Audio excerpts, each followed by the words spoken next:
Yes, ma'am. Okay.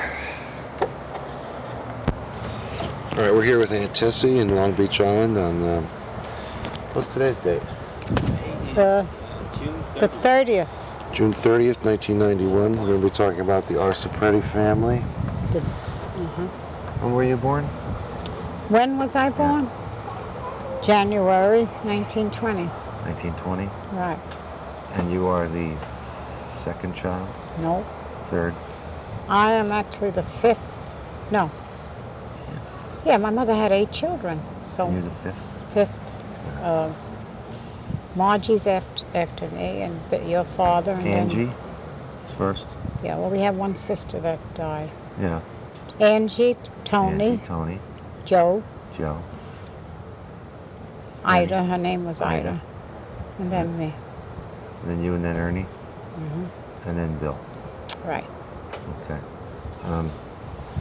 So the guys are going to make me nervous over there. Yeah, are they making you nervous? No. No? Tell me about what you remember when you came over on the boat. I was 18 months. You don't remember anything? All right, No, tell me about what, the do you boat. remember any stories? I heard that I messed around a lot with sitting on everybody's lap You were a with my toddler. wet, at that time, I don't know what they used. It's not Nappies. like maybe some kind of little napkins Yeah. or old sheets torn up. I don't know. I don't For know. diapers. But we had loving parents, so whatever they did was all right. Now, but when you came over, wasn't it just Grandma? Grandma. And Grandpa was already here or something? Grandpa came ahead about a year before to, see about, having his family come, and he had a place for us, which my mother wasn't too crazy about. So they lived there a short time. She came from a beautiful place in Italy, and she had, it was absolutely beautiful furniture. So she comes to the city. I think it was near... Cherry Street? No, this first house was the Village. That's where Margie was born, by the way. And we had it was like a place where they drink, and this black cat would come on, the sign, black cat would come on and off. The neon sign. Neon sign, right. And she didn't like it. Then from there, we moved to Cherry Street, and we were there quite a while. I remember, certain things. The Big Depression, that was the main thing. My father was an expert machinist. Right. His skill was superb. He really was good. But he couldn't get a job. He was laid off. And every time we saw my father come in with that suitcase with his tools, we knew there was trouble. You knew he didn't have a job. Right. Yeah. And for some reason, it was hard for my mother to take it, too, because she had 7 children that were all very young yet. Right. But you know how mothers are. They can make a meal out of anything, and very cheaply, too. Yeah. She always gave us good food. That's one thing about them. They didn't give you any of the junk food, which is the most expensive even now, right? That's right. You buy good food, it's not that expensive. What town did Carl come from, and then what town did Vincenzo come from? He came from a town called Foggia, Foggio, Foggia. Yeah. She came from near Naples. I'm not sure, just... And her last name was Fortuna? Fortuna. Do you know what your grandparents' first names were? Her parents?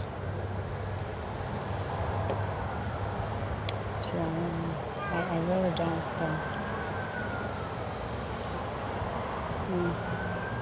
I know my sister was named after my father's mother, Angelina, she was. I was named after one of his sisters, Theresa. And then... So then Carl's parents, do you know what their first names were? Angelina, and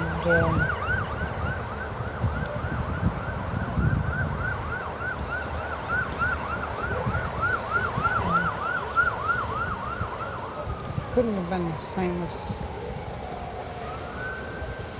I think it was Umberto. Umberto? Yeah, I think. I'm not sure though, Billy. And did he have any brothers or sisters, Carl? Oh yeah. How many? What were their names? He had 3 sisters. I don't know their name. I only know, there was Angelina, and I'm Theresa, and I think Margaret. I think we were all named after his. But they had no children. One became a nun or something. That's my mother's side. My mother's sister became a nun. So how many brothers and sisters did your mother have? Oh, she had quite a few. My mother had 3 sisters besides herself. 3 sisters? Do you know who they I know married? she had 2 brothers. I don't know if there were more than 2, but I know of 2. And I really don't know much, because they were still in Italy. And So you didn't see them? no, they never. Only one, my father's brother.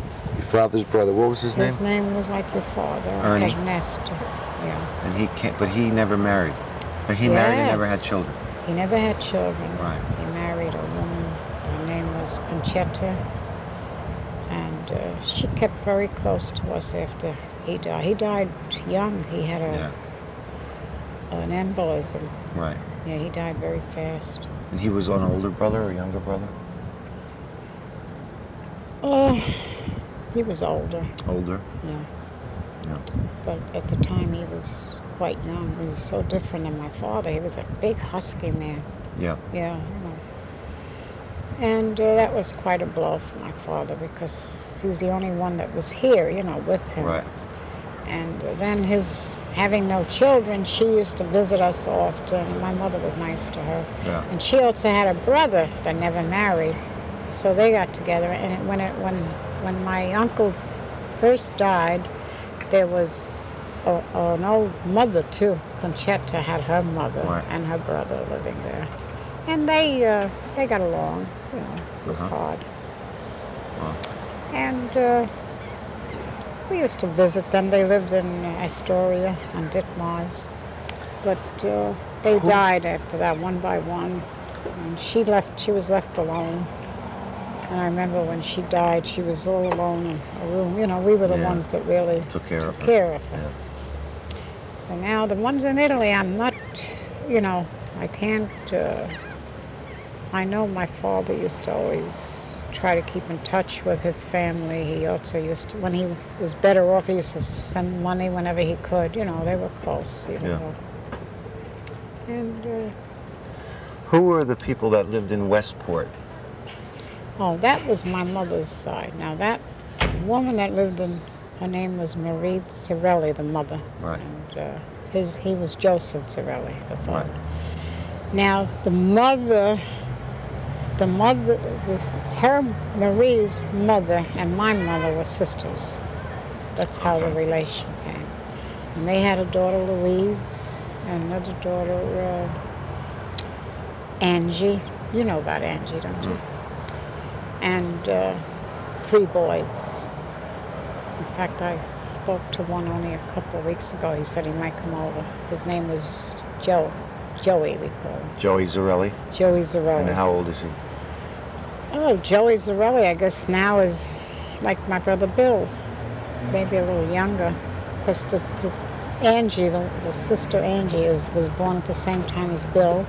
Louise, the oldest one, she was almost 70 when she died recently.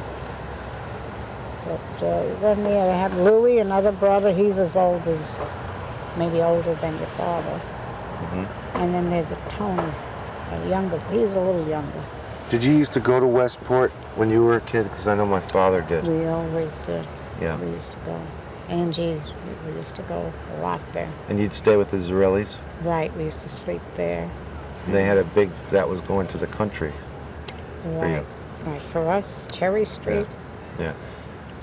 How many of you used to go to Westport?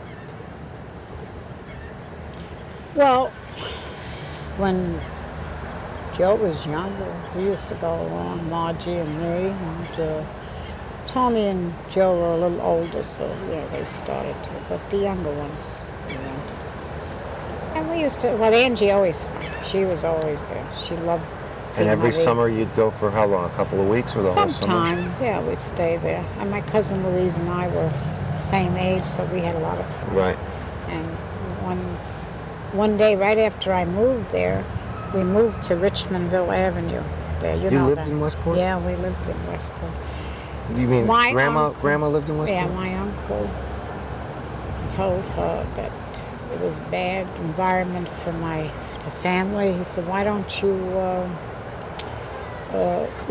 come out where we are, Yeah. What was the name of the street again? Richmondville Avenue, In Westport. Westport." We lived. Do you remember the number? There was no number. All you said was Richmondville Avenue. There was one house on that street? Yeah, it was up on a hill. Okay. I'll find it. He said to my father, "I think you should, come out there." So they went out, and he worked, at that time he was working in the Bronx, so it wasn't, but he never could come home anyway until the weekends, But we did move there, and it was funny because from the city, when my mother and all the children were there, my father, he slept at Angie's house because Angie was married at that time.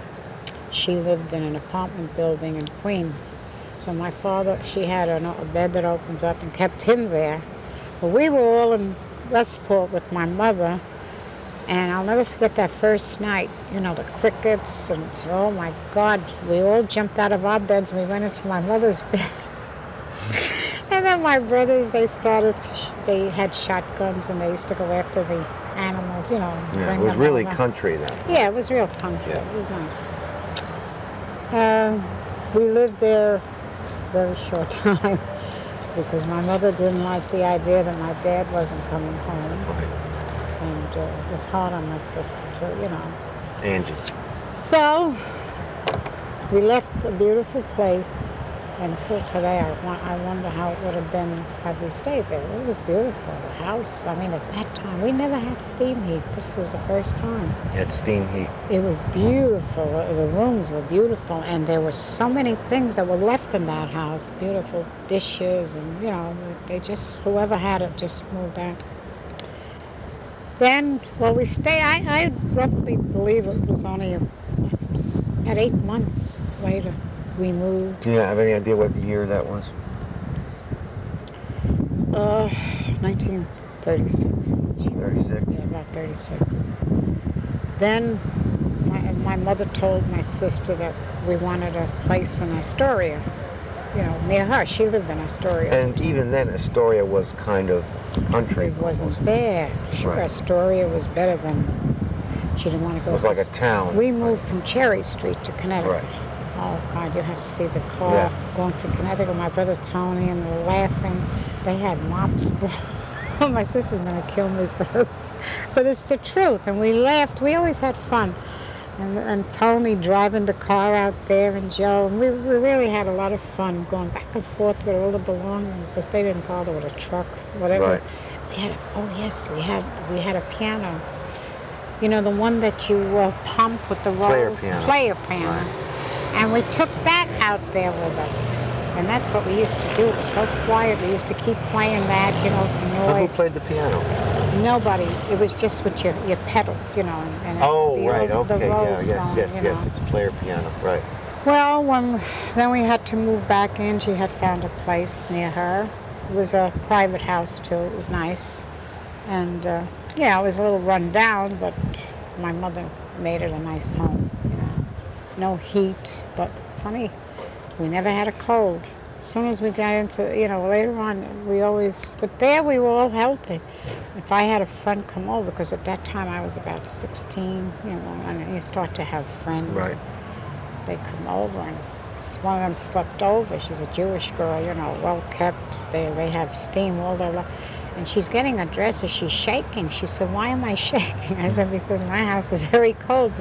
We get dressed for bed." And we used to have these hot water bottles. My mother had them ready every night on our feet. You know, these were beautiful things. See, to somebody now, it sounds terrible, but this was closeness with the family. It was no way the same because we missed out on, you know, a lot of things, but they made up for it with love. That's all you need. Tell me about your husband, John Gerson. Frank? Frank, Husband sorry. Frank. Terribly sorry. Oh. Where did you meet him? And when were you married? In fact, I met Frank when I was 17 and he was 21. I had just been in Astoria just a short time because that was 1937. We got back in 36 and I had to go to work right away to help out. I wanted to go to school, but there was no way. I was pretty good in school, and my teachers were very, upset about my not going further, but you did, so you didn't finish high school? No. I went, I think, 2 years, and then I had to quit. Right. And I used to, then my mother knew an insurance agent, and she asked him if he knew of some place that would hire me. And he said, okay, he said, I'm going to find out and I'll come. And then he came, and I don't know if it's still around, but do you know anything about Barricini candy? No. Well, this was supposed to be good candy, boxed candy. So I got a job there. He said, okay, he referred me to this place, and I got a job. And I was working, so, you make $10 a week, and you think that's money. And I was able to give my mother some money, and I always had nice clothes. And this is how I met him, because I used to have to pass his house to get to, and every day he'd be sitting outside, and, girls, were independent. And it happened that I was working with a girl that lived there too. And she said, there's a fella on the street, and the poor Frank, his mother died when he was 11. So he really had nobody. He lived in a furnished room with weren't even relatives. He just rented this room from this Austrian woman like himself, because, and he used, well, anyway, she said, would you like to meet Frank? And I said, okay. I said, what does he look like? She says, oh, he's nice. She said, not bad looking. So I came there one day, and that was the beginning. And then I went out that Saturday night after I met him, and I got all pimped up. And I told my mother that I was going out with some girlfriends. And I remember where he took me. It was really, he took me to a restaurant in the city for dinner, and they had dancing there. And we were dancing. We forgot about the time. I had no key. So when it was time to come home, he took me to the door, and he says, good night. He says, do you have a phone? I says, no, I don't. My mother would never have a phone. He says, well, we'll see you. So I went, I said, my goodness, don't go away. I said, I don't have a key. He says, and how are you going to get in? Well, I says, I don't know, but I'm not going in that. I will not wake my mother and father up. I said, he'll kill me. I said, I didn't expect, I'm not allowed to stay out like this. He said, why didn't you say something? I was trying to impress him. So what did I do? I had to go to my sister's house. Angie's. Ring her bell at this hour. And I said, don't leave until I'm in. So her husband, her first husband, he comes down. Right. I said, his name was Bill, and he was very nice. He was very nice to me. I said, Bill, where's Angie? He says, he laughed. He says, tell you the truth, we had a little argument, and she went to stay with your mother. Oh, no. And she took Billy with her, my nephew, right. Billy. So he said, come on. He said, are you frightened? I says, I can't go home. He said, come upstairs. And he was nice, we just sat and talked. And he said, well, you're getting to the age now, your father worries. He was trying to, he says, well, he says, get in my bed, I'll sleep on it. No, I says, you get back in your bed. I'm sorry I bothered you. I sat in the chair all night, and I was scared. When I went home the next day, don't ask Billy, my ears, there was nothing he wouldn't. I said, but I was with Angie. He said, that doesn't matter. We were Who's worried. This, your father? All night that something, it's true. And it was Italian he spoke. Did he speak to you in Italian or Oh, English? my father spoke in Italian. always. My mother and father never spoke English. So to he was me. yelling at you in Italian. In Italian, sure. Yeah. Not only yelling. My ears, I don't know how they stayed back. I was the worst one of all of them anyway, because I was daring. See, Angie wasn't. Margie was quiet. She was the sweetest little girl. Oh. She met Mike, which Margie was, not like me. I don't know, for some reason who I took after, but I liked going out. I loved excitement. Dancing. And, dancing, right. excitement. You lived in the city, why not? Right? Right. So that episode could have been real bad. Now, last year when I interviewed Aunt Angie, she told me that that Grandpa was really on your case a lot. Yeah. And whereas Grandma was on her case, Right. Grandpa kept his eye on you. Yeah. But at the same time, I think he was sort of favored me. I don't know, because he took up after me, but just after when I got older and married and everything, I was very close to him. Yeah. I sort of had his type of disposition. I was wild because I was young and everything, but then when I got older, I calmed down. I got married and everything was different. But my mother was the type that she could scream at you, and she always seemed to pick on Angie. She loved her dearly. She loved Angie so much that it was dangerous. Your first child. Yeah, but Angie had to be with her all the time. She used to actually want her there, knowing that she had things to do, and she didn't mean it because she was mean or anything. She just was always wanted Angie. If she'd call me, she'd ask me if Angie was over my house, wondering where she was, she was always close to her. But now, you asked when I got married. I got married in 1942. I was 22. I was 26. So we got married, and he was already in the Army when we got married. He stayed in the States for 2 years, and then he went overseas. But the 2 years he was in the States, I had a heck of a time. It was beautiful. We used to go all over, wherever. There was one time when he called me to tell me he was moving to Jersey.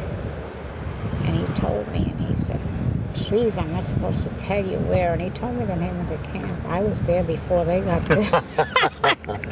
I'm in this pizza parlor in there, and I went in, and I had a girlfriend with me. And when they, how they set up, the soldiers set up this camp. And we were sitting in there, and I said, I sent somebody over. I said, see if you can find a fellow named Frank Gerson.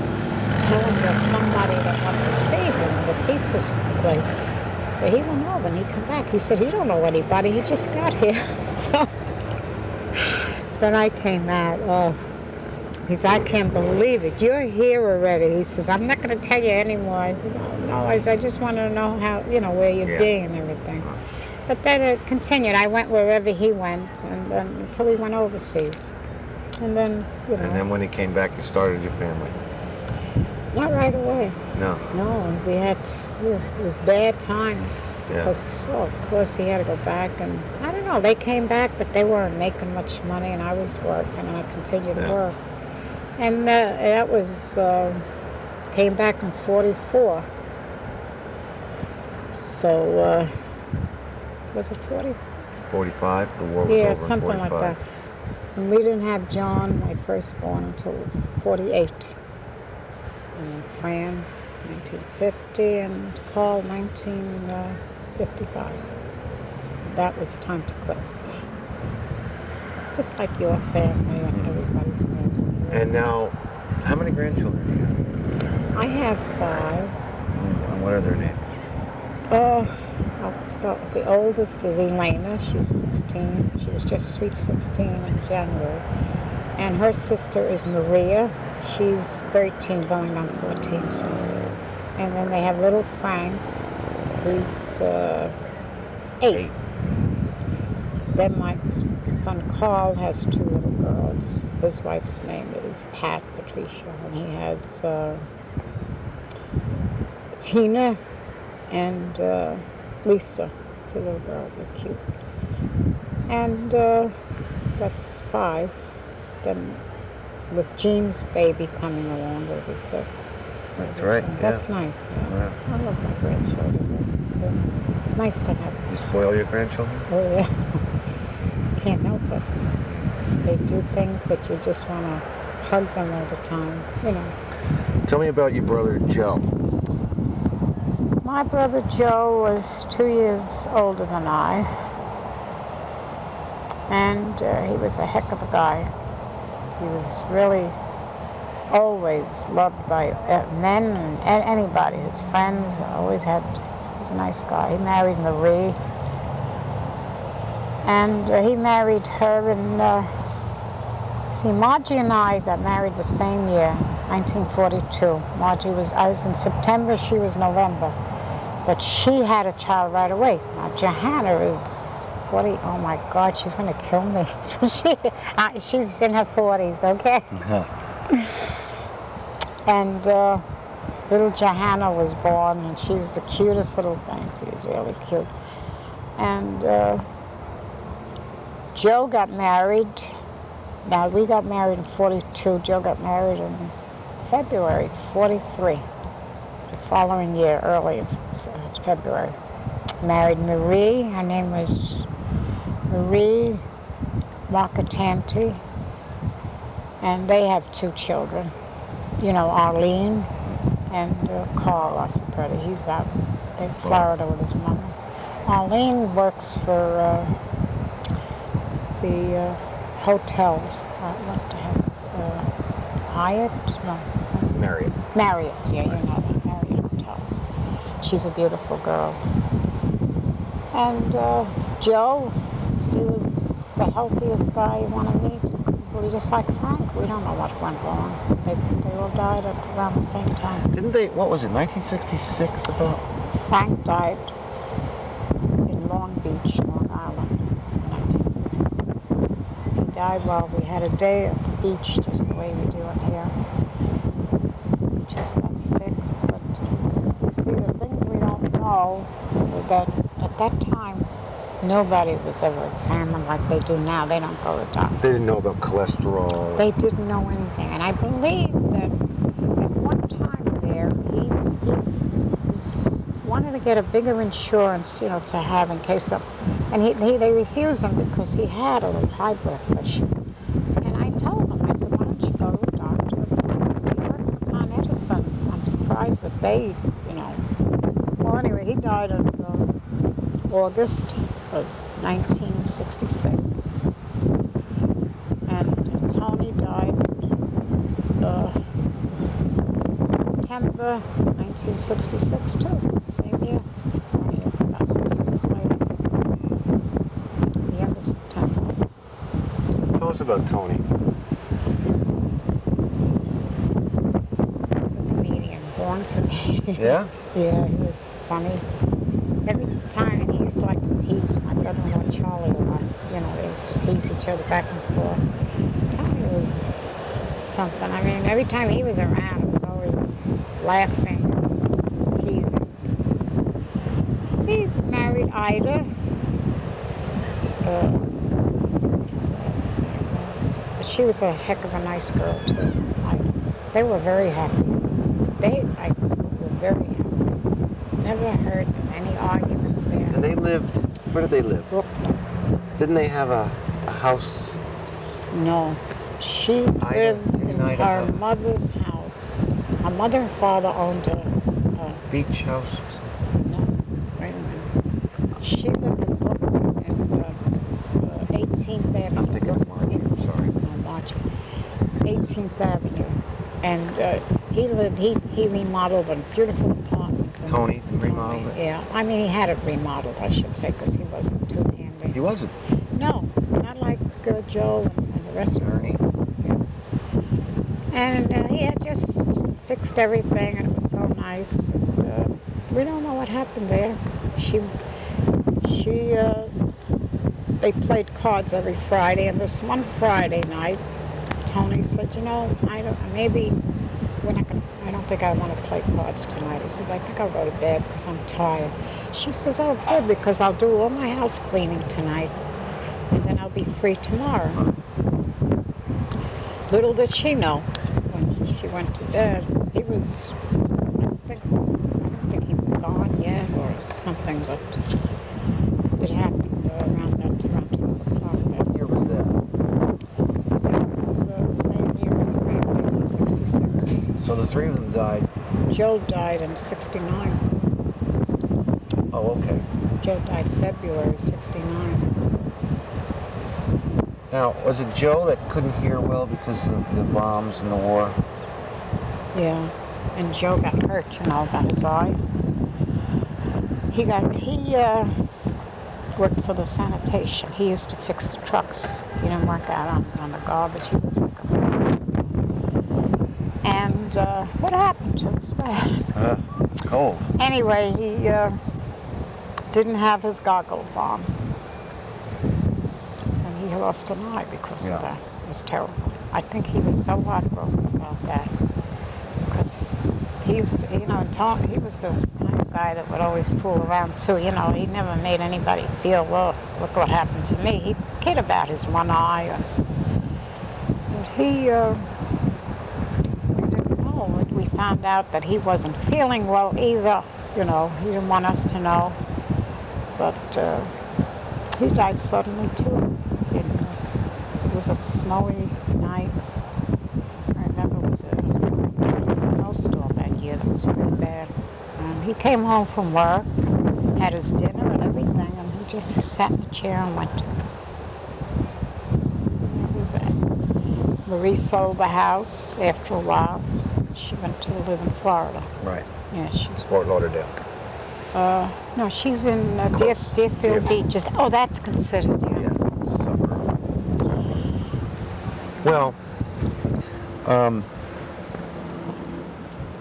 what would you say to the future generations of Arcipretes and your clan?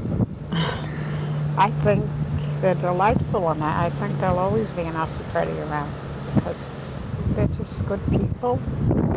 All of our family, nobody could ever say anything wrong. I mean, we've never had anybody, give us any problems that we'd be ashamed for other people to know. It was always good stuff. So I think it's going to always be nice. When we're gone, years and years from now, they'll be on. And you better see to it, Billy. Do you still consider yourself an Arciprete? Yeah, I love that name. I loved being an Arciprete. Yeah. Yeah, it was nice. I loved being young like that, too. And Marlene was going out with a fellow that he was something in the Navy. He was quite big. And whenever he came in, back off the ship, he'd come into New York and she'd meet him. We have that picture in the Daily News. Yeah. And you know what they used to say? "Oh, so pretty," instead of "Oh, so pretty." Right. Arlene, "Oh, so pretty." Yeah, I've heard that myself. Yeah. It's a good way to remember the name. Eddie, he was so nice, and they were such a good couple. And look what happens. She has 2 beautiful children. 2 beautiful children, too. And they're doing all right. The father is there. I mean, he sees them. He's married again. But these are the things that happen. I mean, these are... Well, we could have all done a lot worse, right? Oh, I said that. I said, I'm proud of my family, our family. And I think that if we don't see each other as often as we should, the love is always there. We don't hold grudges. Gee, I don't, Look at Margie, I don't see her. But you and Angie fight like Oh, yeah, we always Arabs fight. and Jews. Angie, forget it. I don't fight with her. I try to, like if she'll say something to me that I don't think is right, she wants me to keep quiet, but I can't. I have to tell her. She still thinks of you as her little sister. Yeah. What's the age difference between you and Angie? Well, 7 years. 7 years. Well, so it's a pretty good... See, 7 years when you're young is pleasant. Yeah. Well, when you get older, it's really nothing. Yeah. But she still thinks of you as the little sister. We're very close, actually. Yeah. Who makes the best sauce? Well, you be the judge. I'm glad you were there to taste it tonight. It came out pretty good, for a little country place with an electric stove, which I never used. Not bad. But it was good. All right, I'm going to take my mic over here. Say goodnight. Well, Billy, I'm very pleased. And I hope that whatever I said, you won't tell anybody. It's all on video. And always stay as sweet as you are, Billy. You're a good boy. Bye.